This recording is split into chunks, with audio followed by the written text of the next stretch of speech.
There we go. All right. Welcome again. Thank you for joining us this Valentine's Day, yet another weird holiday in the COVID life. But we're here today to celebrate the holiday while discussing love in a bit of an unconventional way. We're grateful to have the perspective of chef scholar Kevin Mitchell with us here today.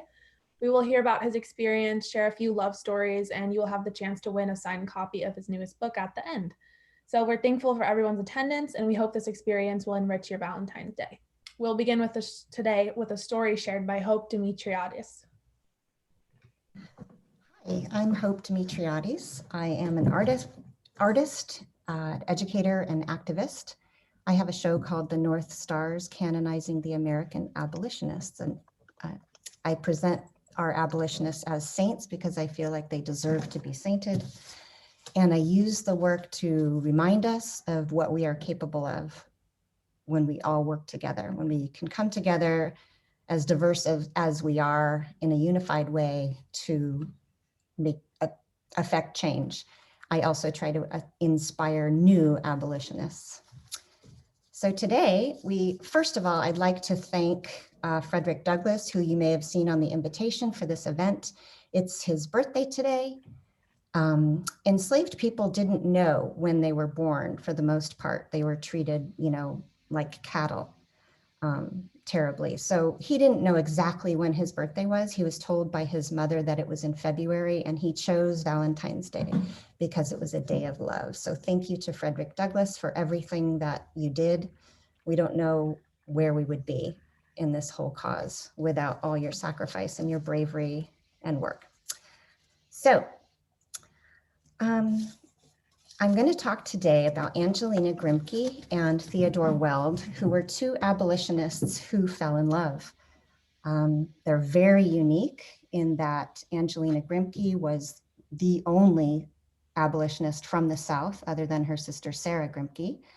And there's actually a tie to Angelina and Frederick Douglass in that Frederick Douglass was a very, very powerful, influential speaker, partly because many Caucasians had never seen an actual enslaved person up close and personally.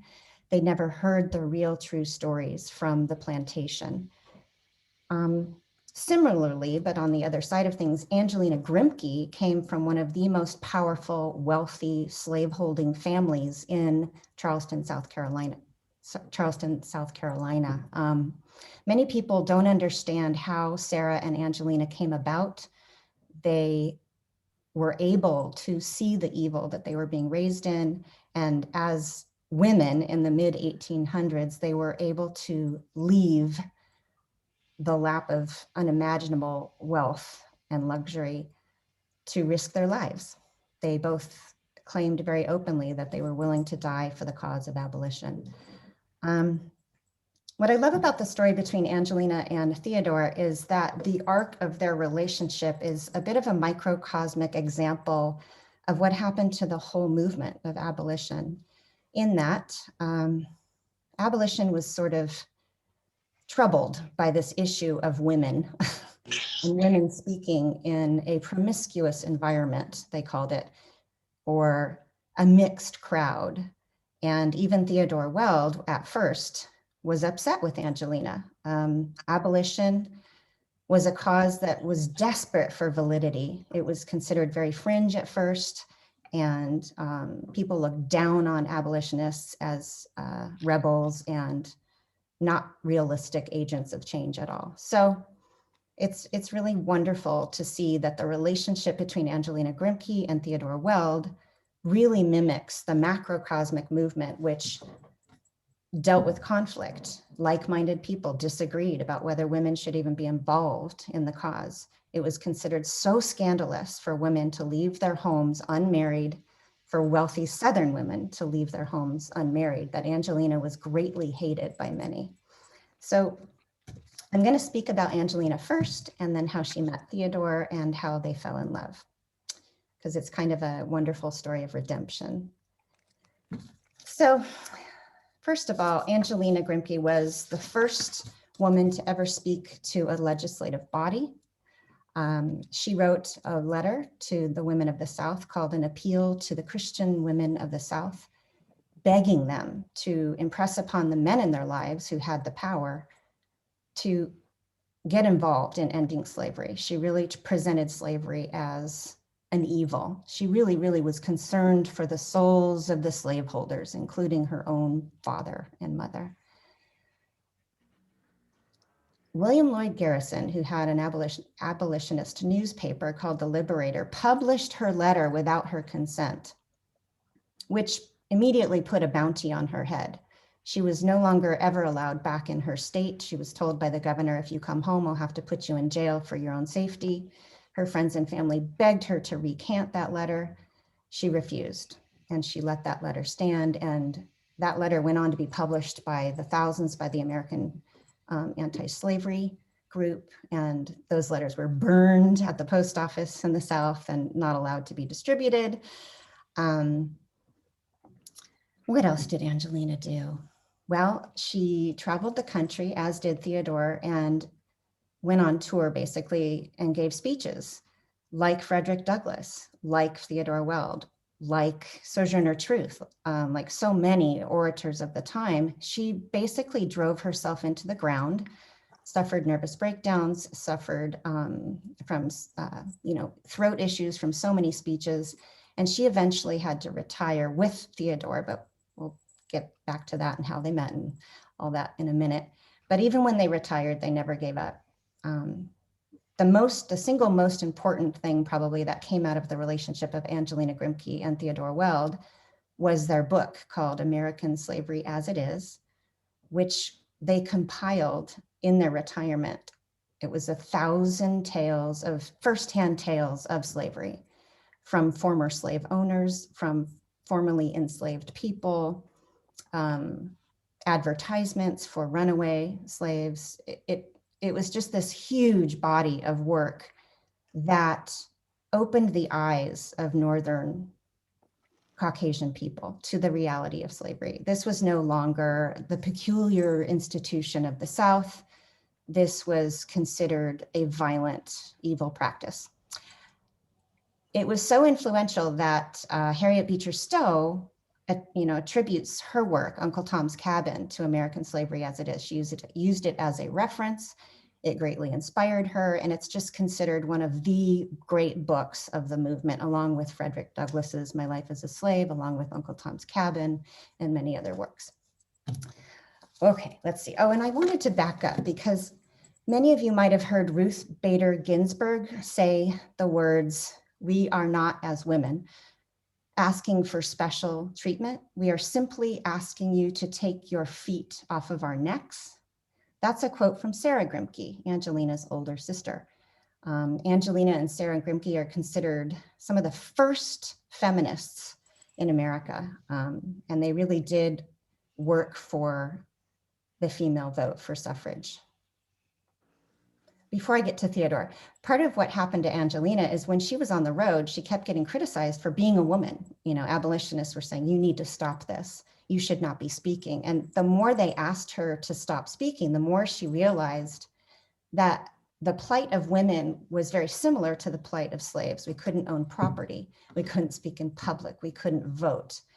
But it was the belief by most abolitionists that we've got to end slavery first because of the violence of it.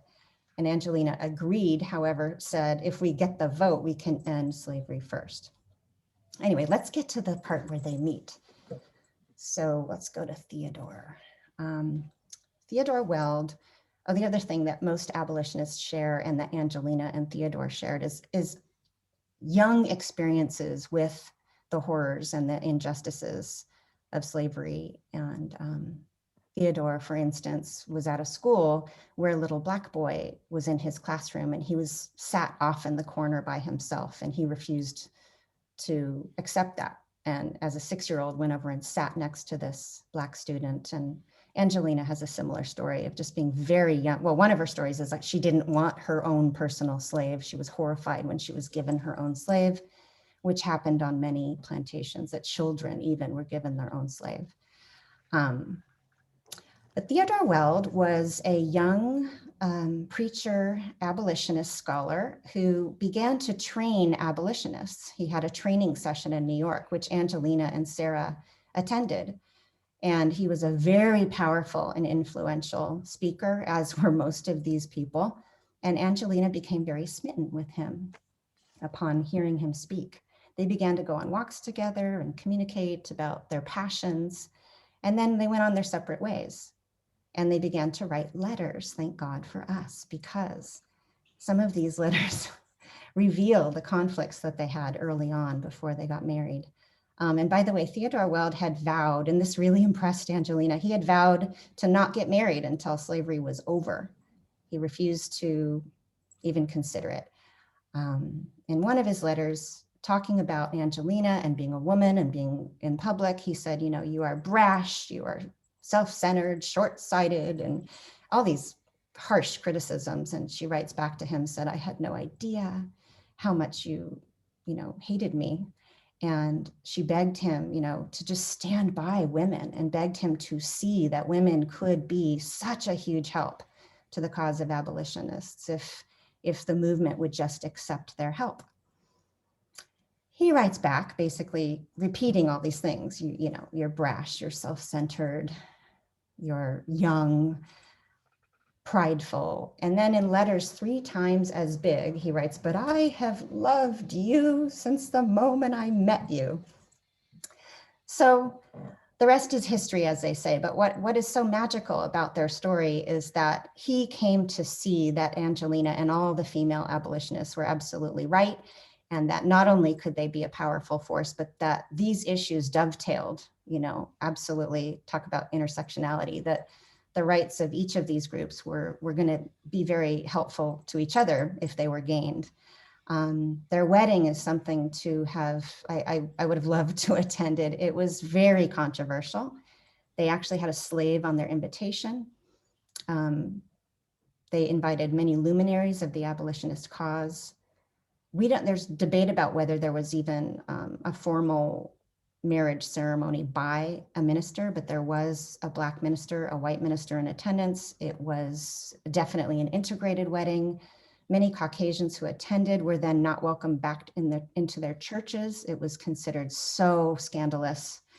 But the beautiful thing about their vows were they were written by themselves, very, very, very cutting edge and unheard of for the time, because what they said to each other, particularly Theodore to Angelina, was that I hold no power over you as a man. The only power we hold over each other is the power we are granted from the love that we have from each other. The only influence we have is our love.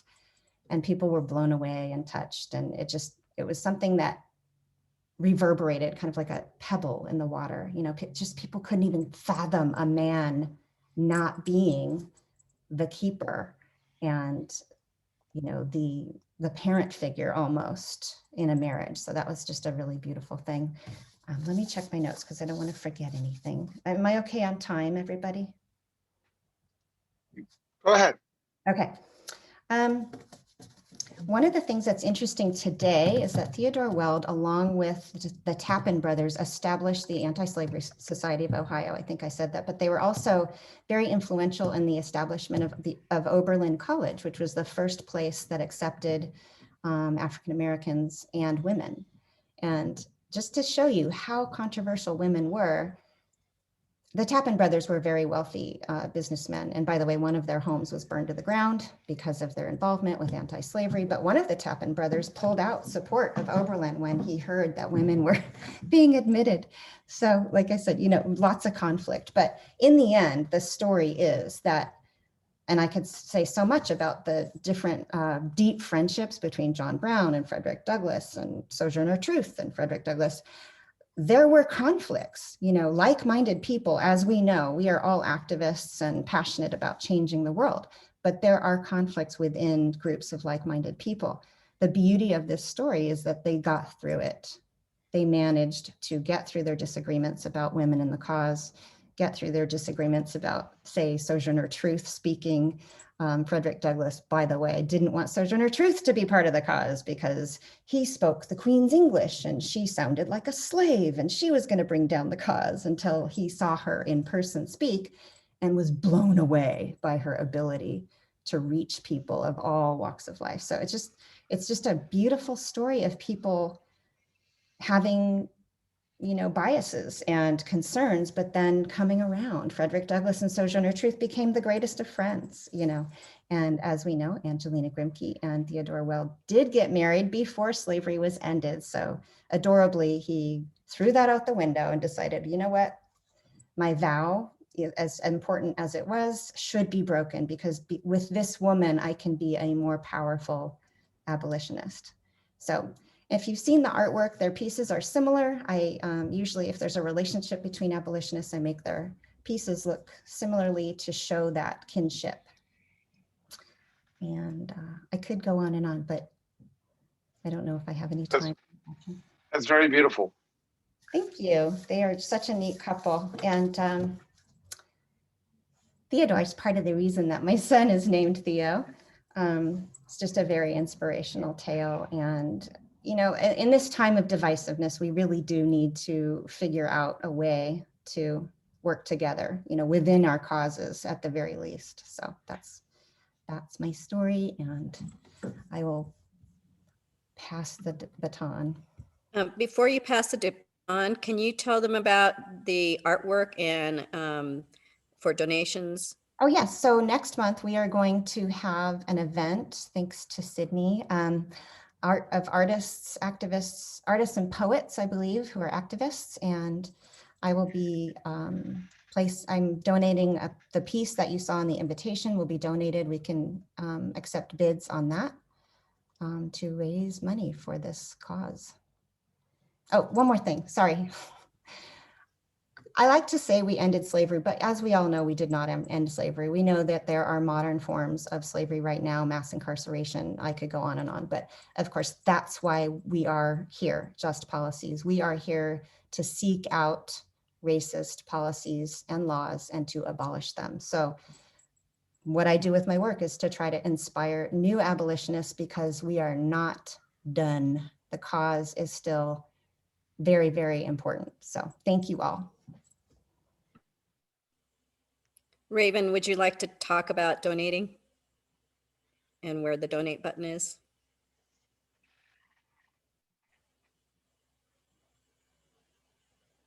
There. You will find in the chat and I'll repost it here in a moment. It's the very top of the chat currently. I think everyone can access it. A link to the not if they joined after you posted it. So yeah. You do need to post it again. To everyone. So you will now have a new version in the chat line, the most recent one. They'll have a link to our Just Policies website.org. It'll give you an option to donate in any increment that you want, $5 or above.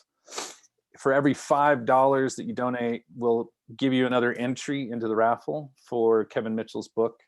And you'll get 4 free recipes as well, 4 of Kevin Mitchell's favorites. Won't be sorry about that. He's a master chef and you'll enjoy his work. And we thank you for supporting the cause. And with that, I'll turn it back over. Great. Well, go ahead. It appears that Michelle has her hand raised. Michelle, go ahead. Great to see you, Michelle. You have to you have a unmute question, yourself. Michelle? First of all, I didn't have my hand raised intentionally, but happy Valentine's Day, everyone. And thank you, Hope, for that incredible presentation. And I'm donating now. Thank you all for all the work you're doing to help racial justice. Thank you. Thank you so very much. So, we had a wonderful, nice, keeping this sort of with the food theme. Thank you very much for the beautiful appetizer, Hope, and we'll move over to the main course. We're very fortunate today to have Kevin Mitchell join us as a speaker, and I'm going to interview him. I've known Kevin for many years. We had the pleasure of knowing each other through the Culinary Institute of America. He's been with the Culinary Institute of Charleston at Trident University since 2008. He was the first African-American to be chef instructor there. He is also a lecturing professor at the Culinary Institute of America. He earned his graduate degree from the University of Mississippi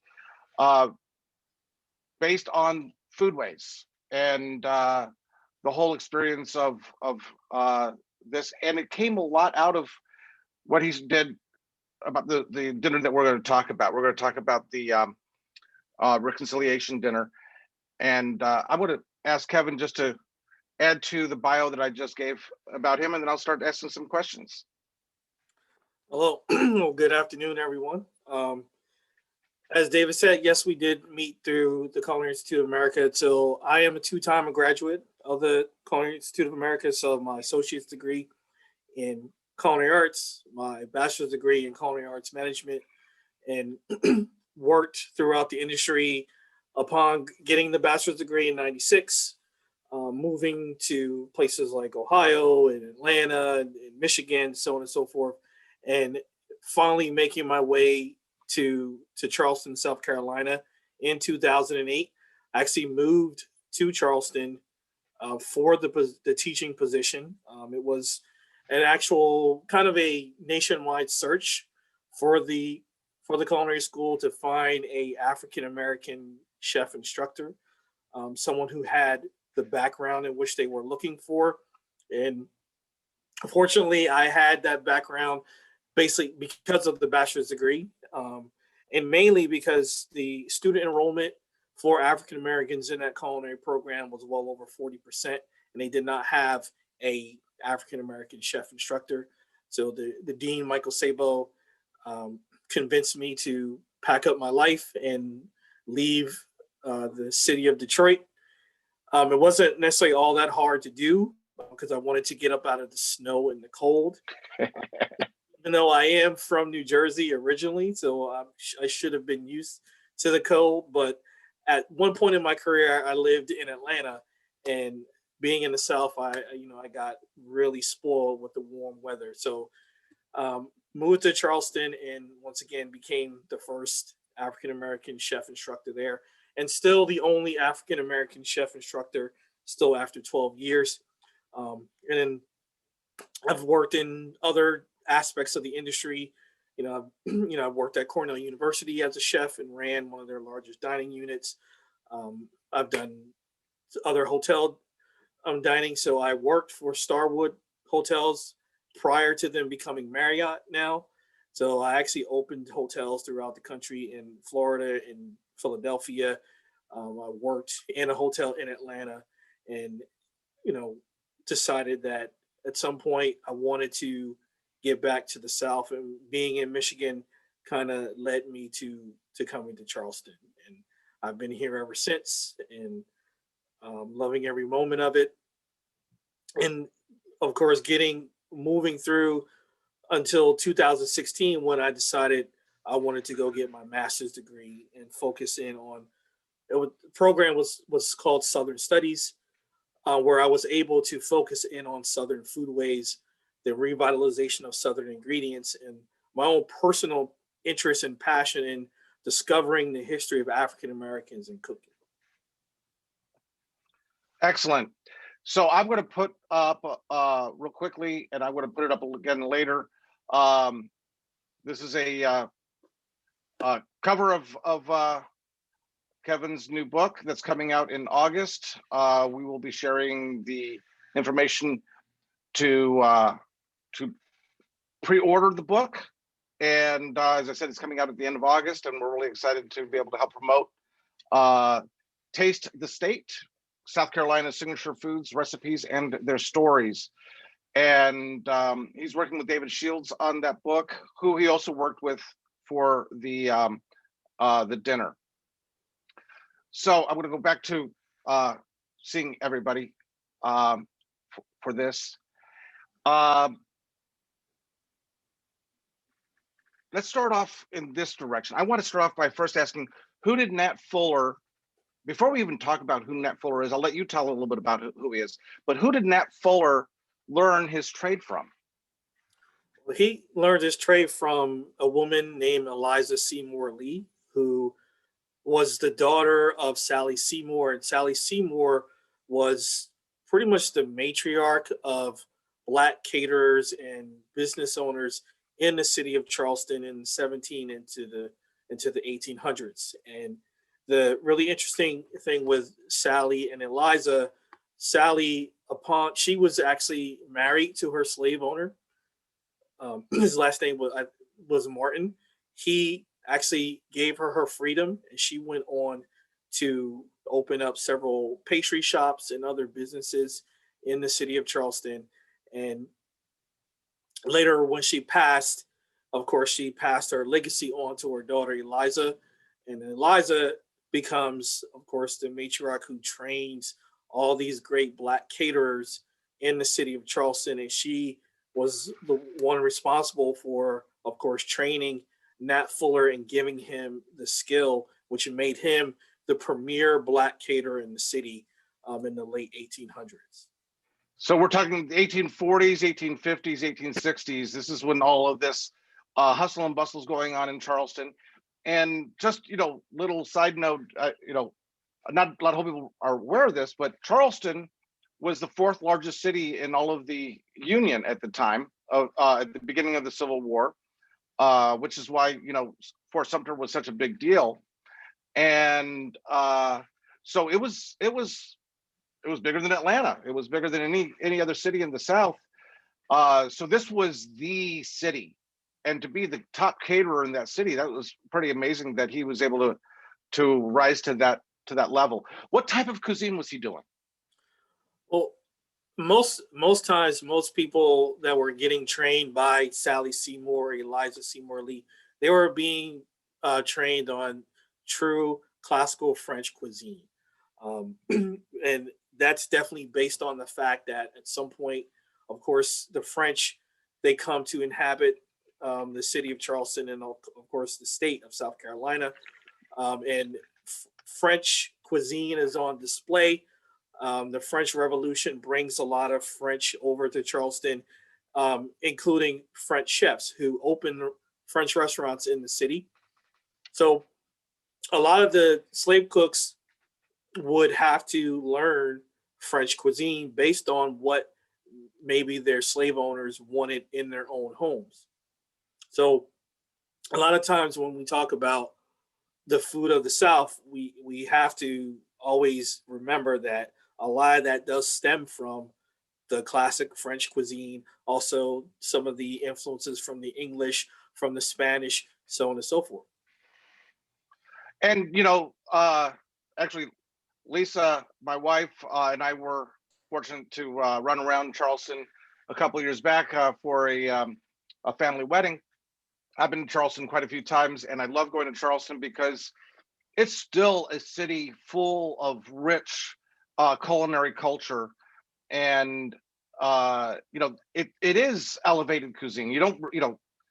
It's not soul food. It's elevated cuisine being done with that underlying classical French cuisine, which is something that not a lot of people put those two together.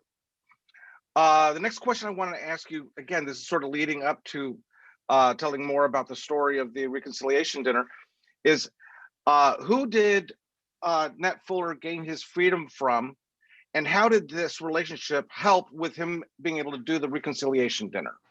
I understand that getting supplies shortly after the war would have been a very difficult thing.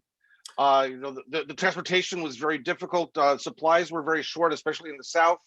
So, tell us a little bit about that whole process of how he gained his freedom and how that relationship was able to provide him the opportunity to do this dinner. Well, the first thing, Nat Fuller, he was purchased by a gentleman named William C. Gatewood, who was not originally from the South. He was more from the North. Very wealthy, gained his wealth through owning different components dealing with the railway system.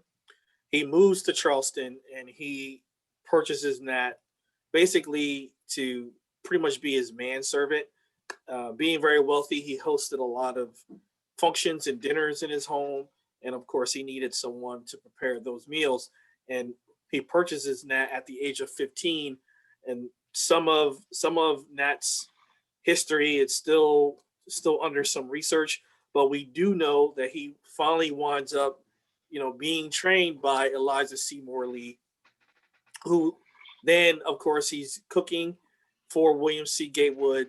And at some point, he wants to own his own business. And he wants to own a catering business. And we believe that he was granted his freedom basically by what they used to call it back then, a work for hire agreement, where William C. Gatewood actually bankrolled the money Nat Fuller needed to open the restaurant. And the restaurant was called the Bachelor's Retreat. And then Nat was able to broker his freedom, and also that money he made from the restaurant went to help also pay back the money that he got from William C. Gatewood. And what years were this? This was pre-Civil War, right? Yes. Well, Nat was born in 1812, and he died in 1866. So I would say well into the 1830s, going into the 1835s and into 1840 was when a lot of this was happening for Nat Fuller. And as I said, the Bachelor's Retreat, his restaurant in downtown Charleston, the building still stands to this day. It is an art gallery now, but it was a 3-story or 3-level restaurant where the kitchen was on the second floor with some seating. On the first floor, when you walk in, it was an area labeled for retail.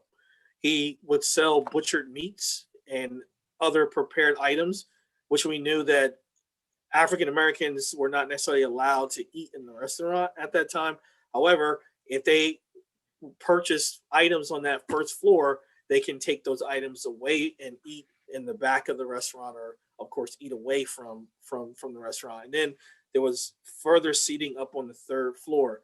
And we believe the restaurant was called the Bachelor's Retreat basically because it was an area for men to be able to sit, converse, eat, and drink without the company of women.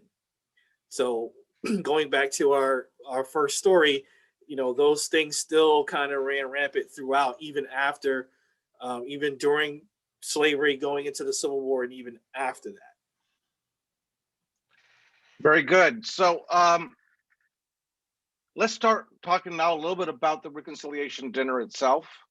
It was done in 1865 because it was the end of the Civil War. So that's why it was the reconciliation dinner. I understand that 80 people were invited to that dinner, and 80 people were invited to your recreation of the dinner. We'll talk about that in a moment. Tell us a little about the attendees to the original dinner, and how did they find out about it, and what was the makeup of the population, and how publicized was it? Well, we know that once again, 80 people were invited. This was an invitation-only dinner. These were people that, of course, Nat Fuller had been in contact throughout his career.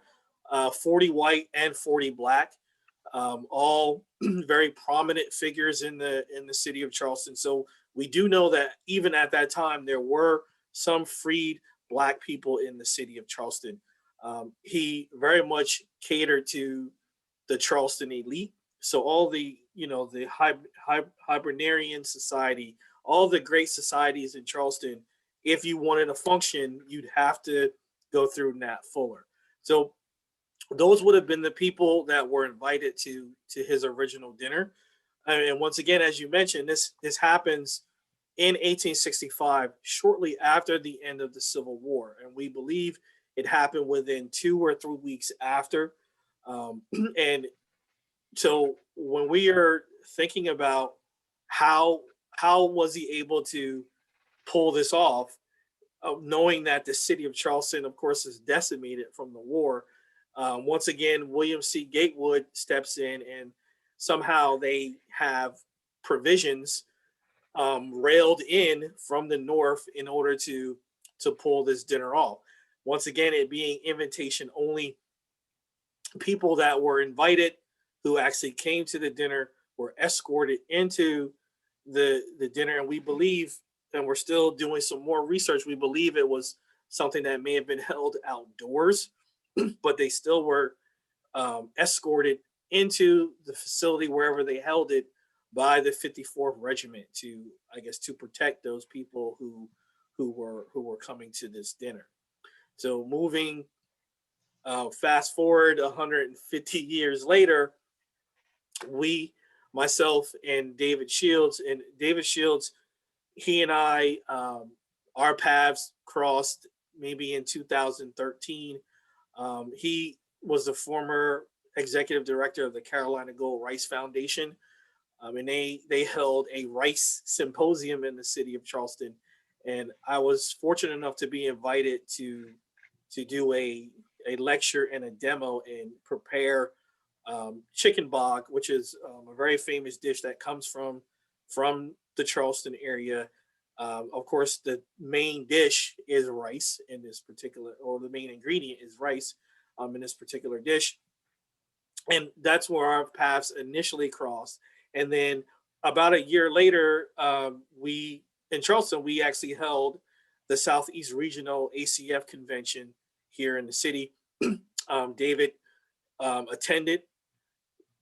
He was a really good friend of a friend of ours, Matthew Rayford, who is another graduate of the Culinary Institute of America. He and I have been friends for well over 20 years. He talks to Matthew about Nat Fuller because he uncovers this story about Nat Fuller after writing an article for the Charleston magazine that kind of talks about enslaved cooks in the city. And so as he's talking to Matthew's like, well, if you want to recreate this dinner, Kevin has to be the one to stand in the shoes. And David and I met during the convention, and he's telling me the story of Nat Fuller. And of course, being really fascinated about the history of African Americans in cooking, I really got into the story. And he mentioned about, hey, let's recreate this dinner. And initially, I thought he was crazy. It's like, there's no way this is going to happen. I'm going to stop you for a second. So, Matt Rayford's a dear friend of mine as well. In fact, I was the one that helped him get into the CIA to begin with. But so you talked about, you were doing this research about the dinner, and you're still not sure, was it indoors or outdoors? We do know that that people were escorted in. What was the menu? What was the menu that night? What other information were you able to find out? Well, and I know the answer, but I'll let you tell it. So, but back to with David, we had this conversation, and I honestly was kind of like, okay, this is great, and you have those conversations with people. Yeah, we're going to do this, and then of course life happens, and you lose contact, and you just kind of move on with your life. However, I realized how serious he was by about 2 weeks or so after, when he inundated my email with everything he could ever find about Nat Fuller. So at that point, I realized, well, hey, I guess he's serious, and we're going to recreate this dinner. And we recruited, some luminaries in the city. Natalie Dupree was a part of the initial board, Sean Brock, some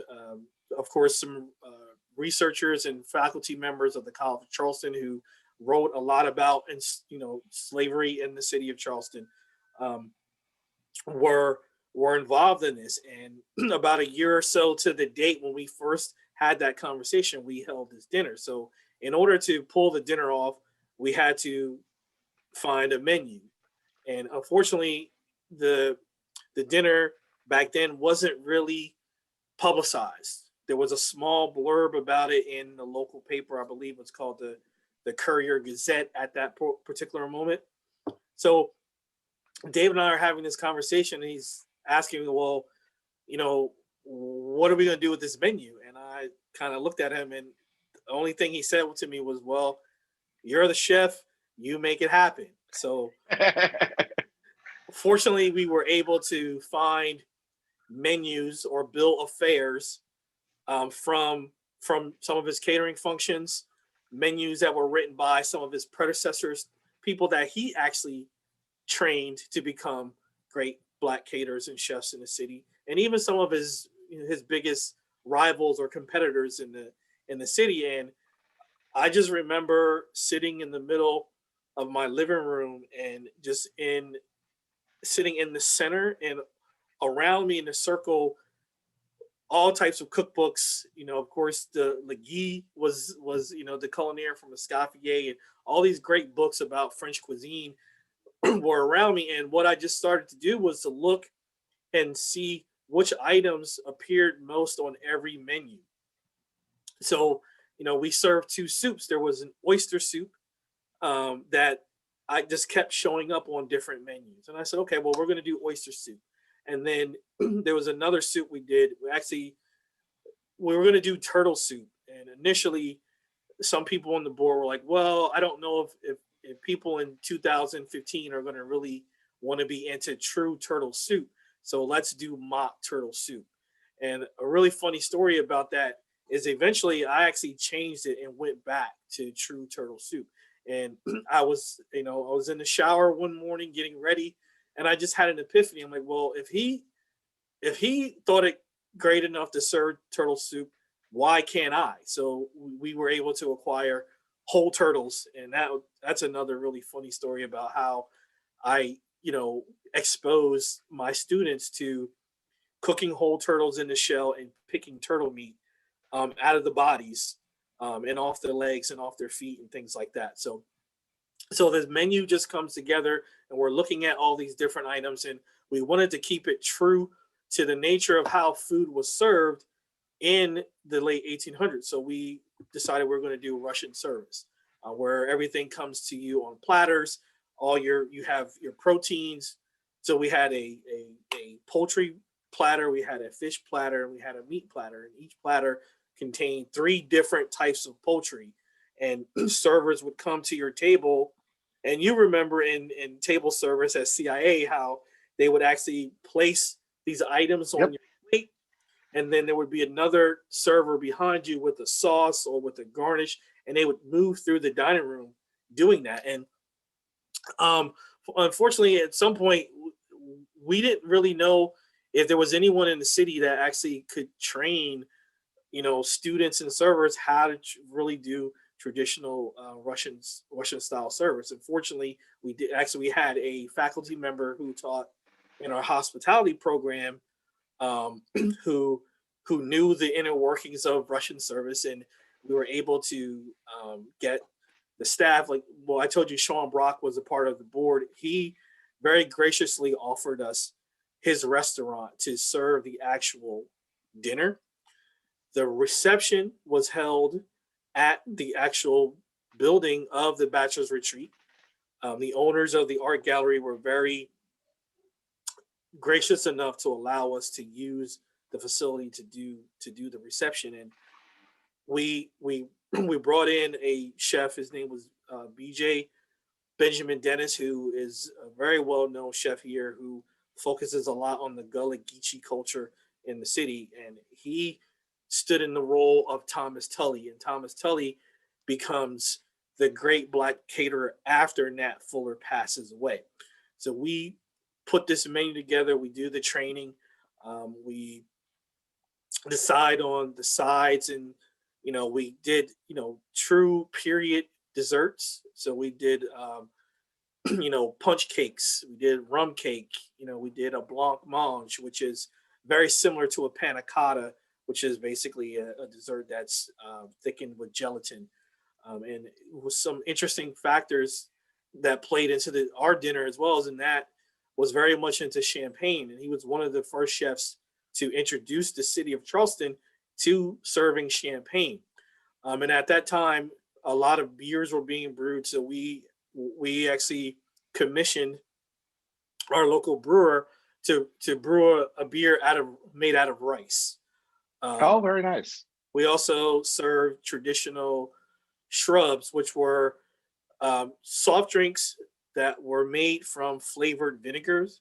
So you take vinegar and you would steep in all types of fruits and sugars, and then you would strain the fruit out, and you'd have this flavored vinegar, and then you would serve it with seltzer water, right? For those who did not, of course, who did not drink. Some of the desserts also, Nat Fuller he loved ice cream.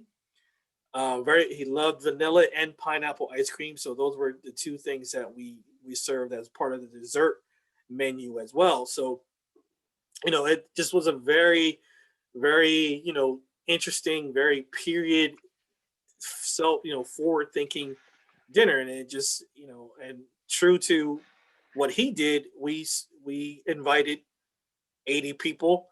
There was a committee that put together the invitations, and it was some very famous people were invited to our dinner. Actually, Oprah Winfrey somehow got an invitation. Bill Cosby got an invitation, and some other luminaries, but some really big figures in the food world did come to the dinner. Michael Twitty was a guest at our dinner. Tony Tipton Morton, who wrote the Jemima Code, she was a guest at our dinner. Of course, Natalie Dupree was there. Of course, Sean Brock was there because he actually cooked one of the courses. This was a very clandestine dinner, the original one. The recreation was a little bit more out in front. Yes. And so there's a big dichotomy with that. And because of such a clandestine situation, it wasn't well documented. So you had to do a lot of research and recreate, going back and doing sort of an archaeological dig, and recreate what you would suppose would have been likely to be on that menu, which I think is so fascinating to be able to go through that process.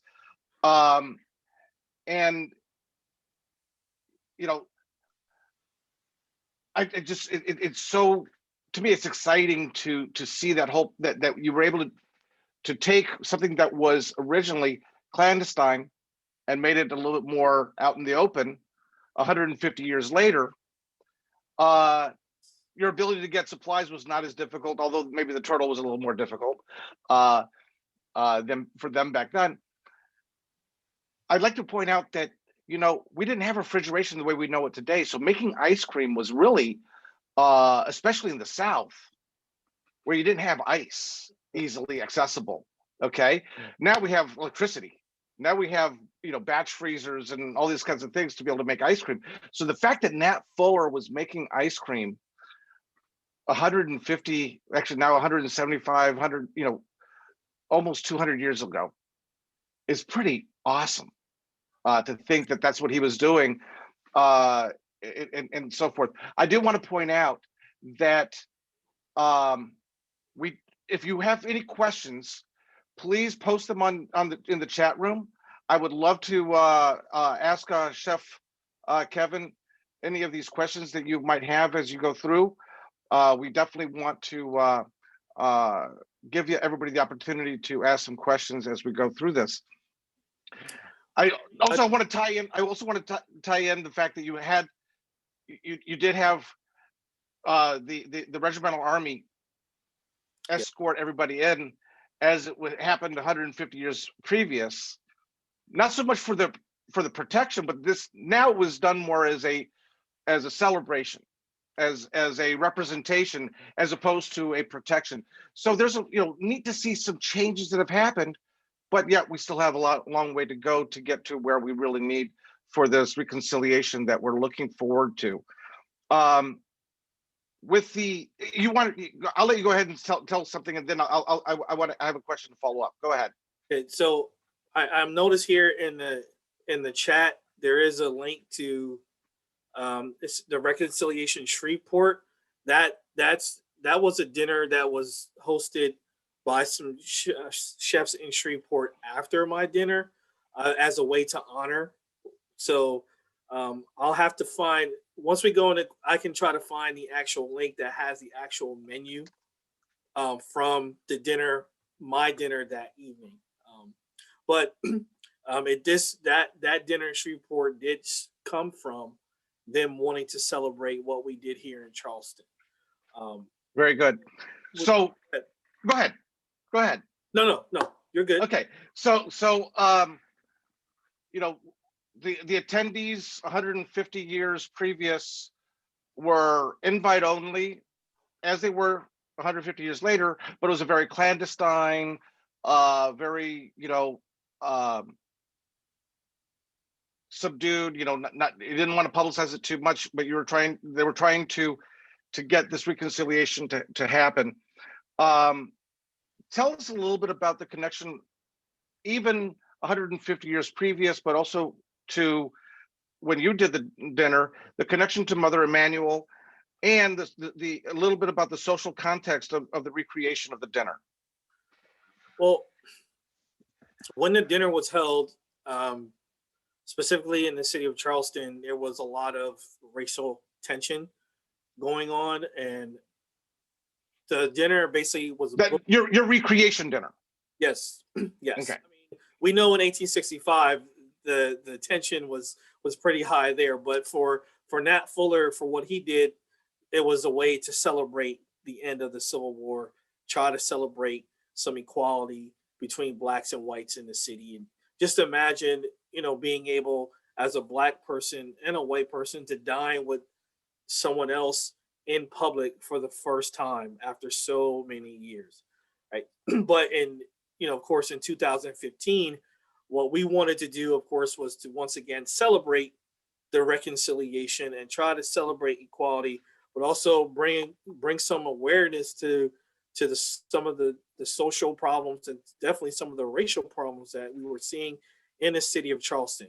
Prior to our dinner, there was a gentleman named Freddie Gray who was gunned down in the city of Charleston by a police officer as he was running away from him. So he was actually shot in the back, right? So with that happening, of course, tensions are really high.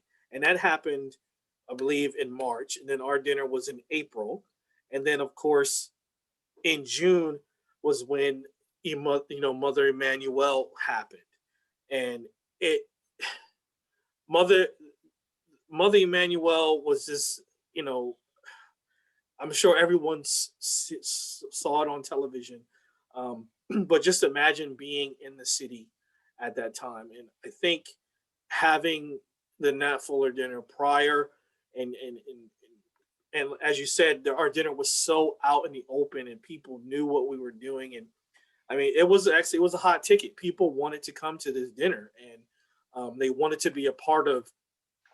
You could have done a whole week, right? Yes, trying to bring some change to the city. But, when a Mother Emanuel happened, we all know things could have gone really bad. And we know that the people of Charleston really stepped up and really, victims, family members, forgiving this gentleman that killed one of their family members, of course, was very strong. And it was another very strong connection for me, because at my dinner, I was able to meet Clementa Pinckney, who was the pastor of Mother Emanuel, who was of course, gunned down that evening. And we spoke that night at the dinner very briefly. But I was, touched and honored to be able to meet him. And of course, especially after what happened to him and the other 8 people in June. So as you said earlier, and as someone else said earlier, we're making strides and we're doing great things, but we still have a very long way to go in really trying to bring some equality and some justice and all those other things that come to it, to this country. But it just always has been a great honor for me to stand in his shoes and really try to represent and be a voice for him and his legacy.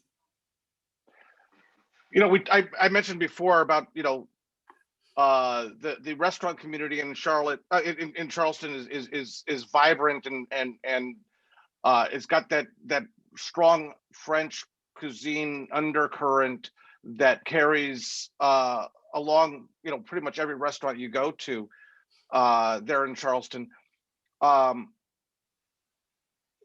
Nat Fuller was not the only one that owned, not the only formerly enslaved that owned a restaurant back then. But how about, what's the ownership of restaurants? I know a lot of the restaurants in Charleston are independently owned. What percentage of them are independently owned, but also owned by Blacks? It's a very, very low percentage. I would say maybe 5%, and and it may be lower, it may be higher. I mean, we do see a lot of some of the mainstay Black-owned restaurants are shutting down and closing for good.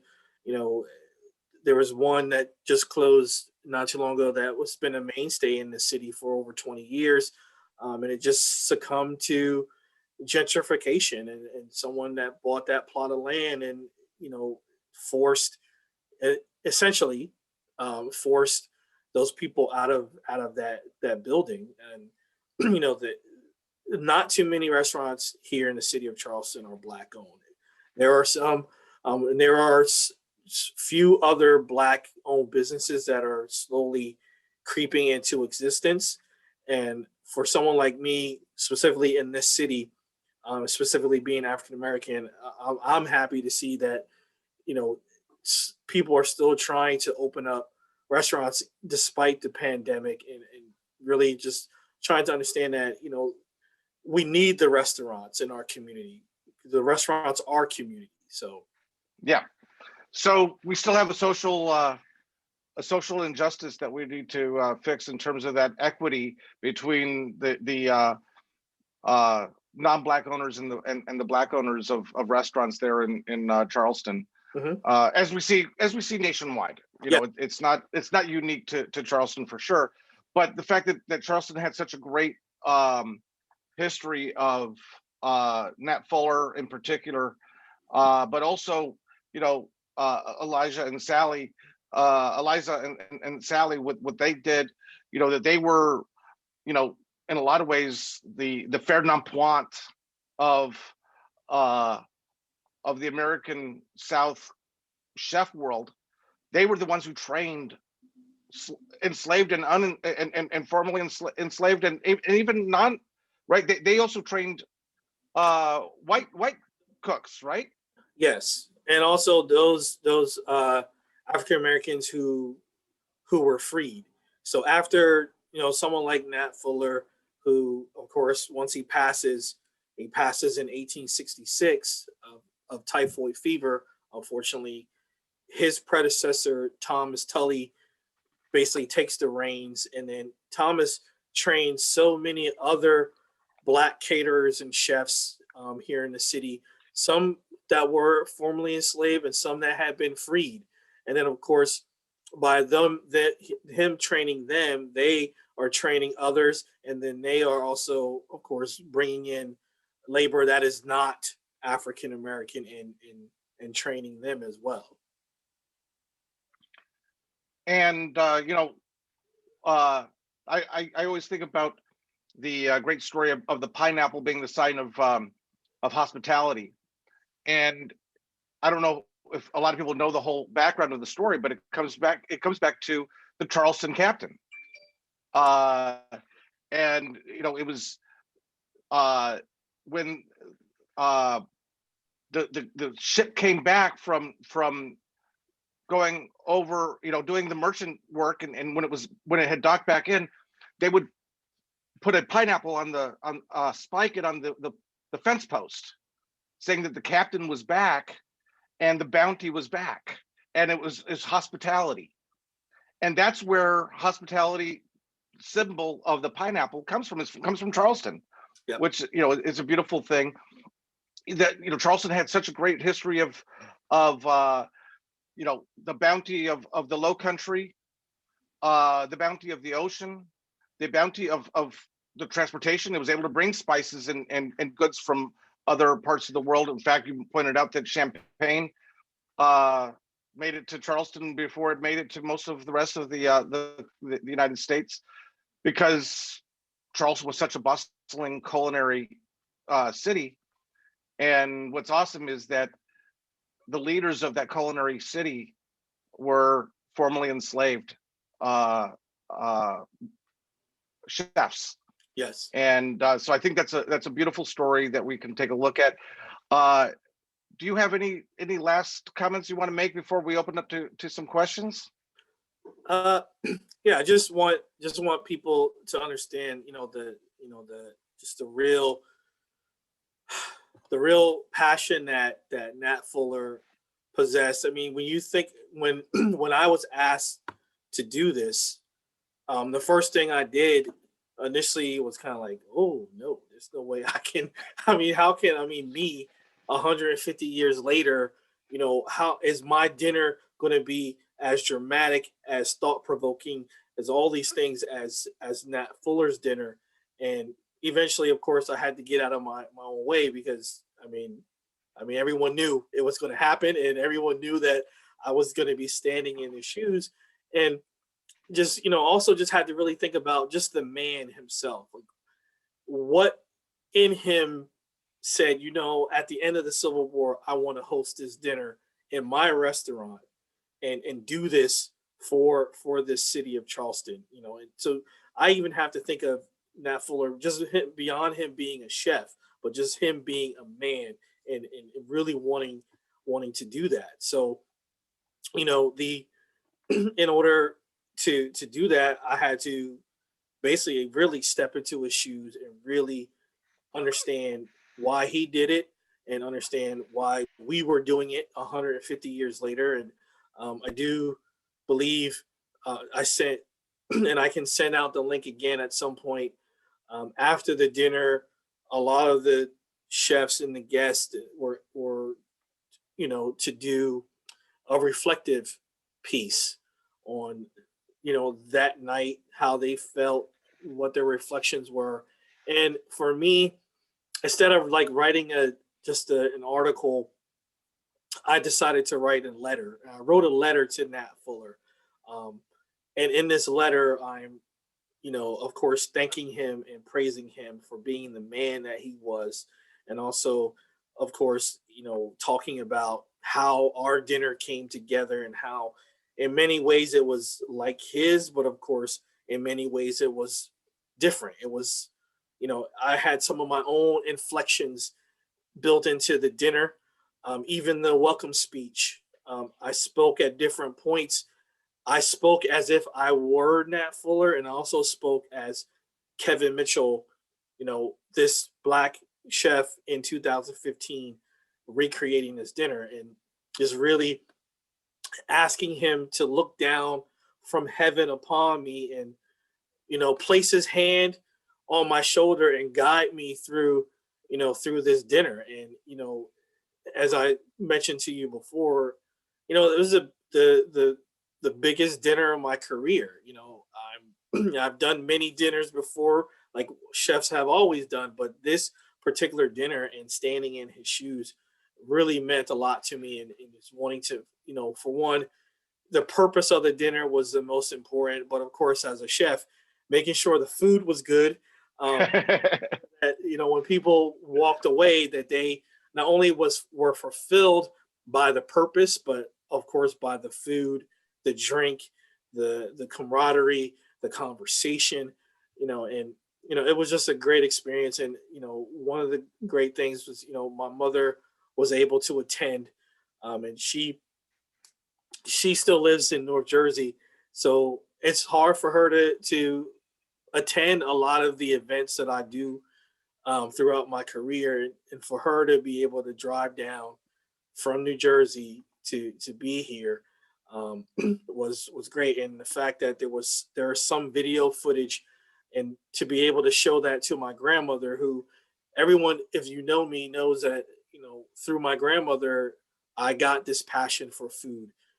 She taught me how to cook when I was 6 years old, and gave me this love for feeding people, and still being able to show her some footage, and for her to see from that 6-year-old boy to that man who is getting ready to step into the kitchen of Nat Fuller, and that's the way I took it. I walked in as Nat Fuller, and it's just been and it's been a really huge thing for me professionally and also personally, and it's opened this floodgate. And it was life changing for you in a lot of ways, because as I mentioned earlier, it was what provided you with the opportunity to go on to get your graduate degree from the University of Mississippi.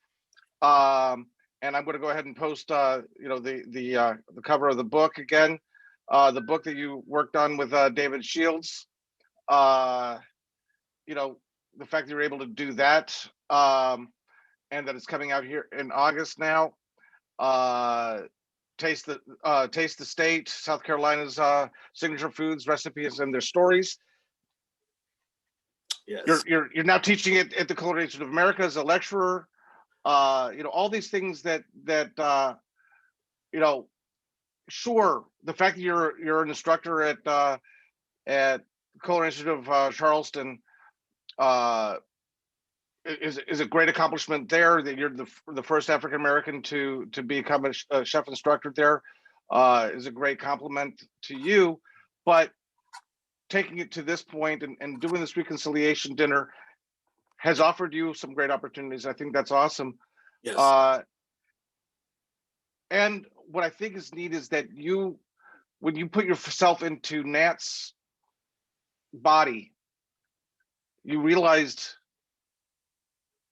he had to go through a major process. Reconciliation starts off with the idea of forgiveness, with the idea of bridging as well, of going beyond yourself. And the fact that he did that, now, over 150 years ago, and what we're going through now and the struggles that we're going through now, as much as they have changed, there's still unfortunately so much that hasn't changed, especially as you point out what happened with Reverend Pickney and Mother Emanuel shortly after the dinner. And as I recall, Nat Fuller had a relationship with Mother Emanuel as well, and we touched on that, and you said you weren't sure about that. Yeah. So I'm not going to put you on the spot on that. But as I recall, there was some kind of relationship that Nat Fuller had with Mother Emanuel as well. But I'm going to ask Raven if he can ask us some of the, because I don't have bandwidth to read the questions, or maybe let me go ahead and let's see. I didn't have. So John Brackney says he would like to organize a reconciliation dinner in Colorado. So maybe we've sparked an interest of doing a little bit of taking the dinner on the road, as it were. And maybe that's not a bad idea. No. I'll tell you, I'm glad someone brought that up, because that's been one of the things in my heart, to be able to take a Nat Fuller-esque dinner on the road.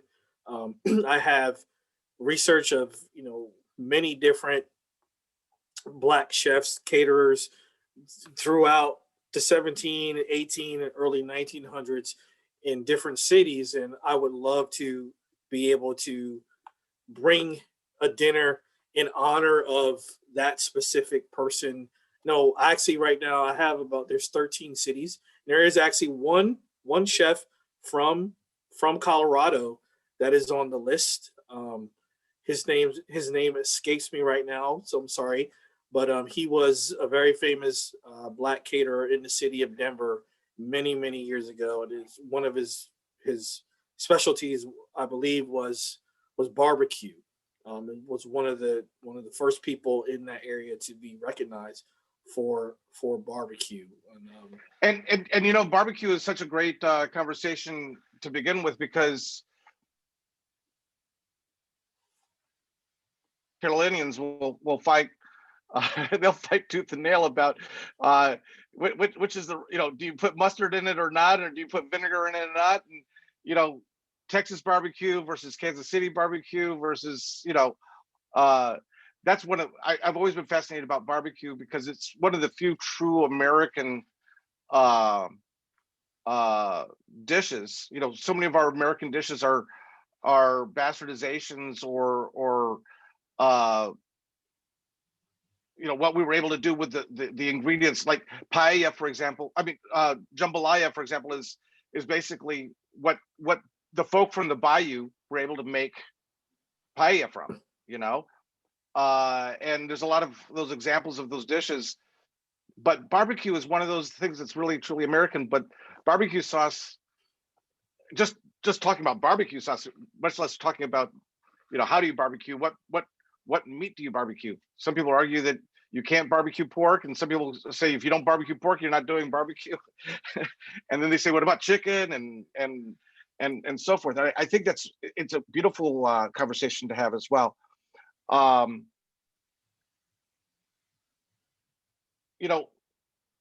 Food is the one thing that we all have in common. We all need it every day. Okay.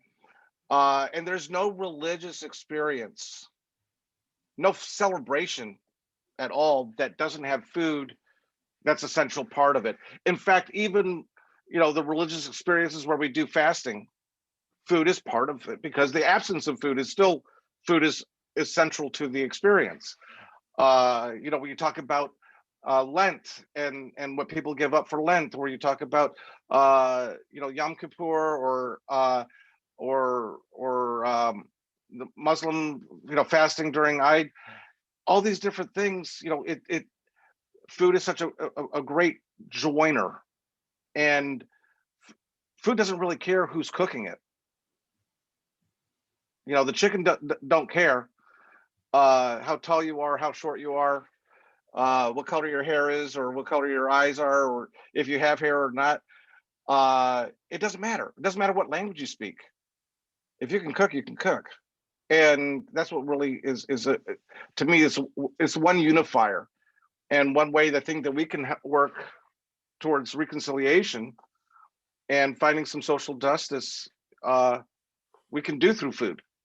So I like the idea that we brought up maybe taking this on tour. I'd be more than happy to help you out. And I know there's a few other chefs on the call today that would be more than happy to step up and be a part of it. And there's no lack of our network to be able to make that happen. Let me ask one question in terms of, I touched on it with talking about how many of the restaurants are Black owned there in Charleston. But let me ask, what do you see as opportunities for overcoming some social injustices that exist in the food service industry, or in general, in terms of business wise, that we could see opportunities for? Well, I think with any business, it's all about education. It's all about making sure that those business owners know the numbers. They know how to engineer a menu. They know the behind the scenes part of it. They understand service. And I always just encourage people, when people ask, well, how do I support a Black business? Well, you buy what they're selling. This is the easiest answer I can think of. But for me, I always say you have to be, it's got to be genuine. Like, you genuinely want to go and support this business, and you genuinely want to go and whether it's eating in their restaurant or buying a product in which they sell, whether it's food related or not, really just support those businesses. And I was having a conversation with Jason Wallace yesterday, and we were also just kind of saying that you have to go on with an open mind, and you have to also, you know, cut people some slack. You know, if you go into a business and it may have not been the greatest experience the first time, you know, go back and still support that business. And if, you know, someone like me or you, David, or someone who has that, whether it's that business acumen or a chef or who understands numbers, you know, offer that person that help. I mean, it doesn't cost you any money to go to someone and say, hey, I see you're doing this, but I think if we do this, you can make some really good money. And, you know, it's just education. It's just extending your hand and helping people, regardless of who they are, where they come from. Being able to make good food is not the hard thing. Making money from making good food is the hard thing. Yes. And you know, I think you're right. You know, that financial literacy aspect, and that training on how to be a better business person is a difficult one. But what about the pathways for a Black chef star having the opportunity to find those resources to be able to open their business? Well, I think we got to start with understanding, you know, we don't know what we don't know. And we have to seek out this information from those people who have it, you know, and we have to, I mean, sometimes, and, you know, as a chef, we have to swallow that crow sometimes and say, you know, I may not really know what I'm doing here, but there's someone that does, and that person can help me. You know, you just have to humble yourself and say, look, I'm not understanding why I'm not running a good cover count. Talk to someone that understands that, but just, you know, be within yourself to understand that you don't know everything. I mean, even as a chef, and I'm a teacher, I'm an educator, I realize I don't know everything. And, you know, there are times in class where I'm getting ready to teach someone a skill that I may have not mastered myself. And I remember when I first started teaching at the culinary school, we were teaching true garde manger, and we had to do a chicken galantine, and I hadn't done that since my days at CIA. And, you know, and I graduated in 91, and this is 2008 or 2009, and now I have to teach someone how to, you know, bone out a chicken, remove the skin in one piece, and understand the technique. And I went to a fellow instructor and I said, Chef, I'm just going to be honest with you, I have no clue how to do this, and I teach 16 kids how to do this. Help me. And tomorrow.